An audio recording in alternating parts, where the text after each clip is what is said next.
আমান আ'রাদা আন যিকরি ফাইন্না লাহু মাঈশাতান দানকা ওয়া নাহশুরুহু ইয়াওমাল কিয়ামাতি আ'মা।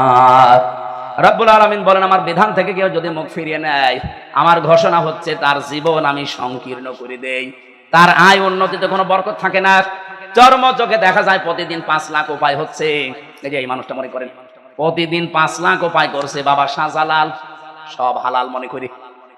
হয়তো প্রতিদিন 5 লাখ আপনার আসবে, কিন্তু আল্লাহ যখন ধরবে এমন দিক থেকে আপনার টাকা 10 লাইনে চলে যাবে, আপনি টেরও পাবেন না। উপায় হয়েছিল 5 লাখ, প্রতিদিন যাবে এবার 7 লাখ। নেন, বাবারটা খরচ করেন। এমনকি দুনিয়ার আফসোসই শেষ না। ওয়া নাহশুরুহু ইয়াওমাল কিয়ামাতি আ'মা, এটা আর ভয়ঙ্কর। কিয়ামতের দিন যখন উঠবেন আপনার চোখ থাকবে না। রব্বুল আলামিন বলেন, অন্ধ হয়ে উঠবে, আমাকে প্রশ্ন করবে, ক্বালা রাব্বি লিমা হাশারতানি আ'মা ওয়া ক্বাদ কুনতু বাসীরা। হে আল্লাহ, আমার তো চোখ ছিল, আজকে আমার অন্ধ করে তুললে কেন? আমার চোখ ভালো করে দাও, আমি আদম নবীকে দেখবো।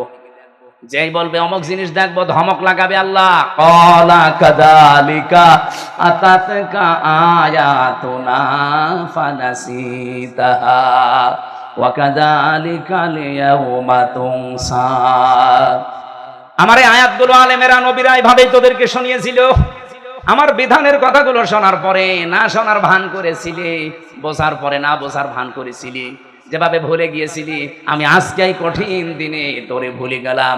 তুই যে আমার বান্দা ছিলি, তুই যে আমার বান্দি ছিলি, কোনোদিন আমার কুদরতের জবানে তোর নাম আর উচ্চারণ করব না। অপাবনাবাসী, ময়দানে মাশারে কঠিন অবস্থায় যদি আল্লাহ আপনার নাম আর উচ্চারণ না করে বলে যে ওর আমি চিনি না, ও আমার বান্দা না, ও আমার বান্দি না, আমার মুখ দিয়ে কোনোদিন এই আমির হামজা নামটা আমি আর বলবো না, বলেন তো তার মতো কপাল পোড়া আর কেউ আছে?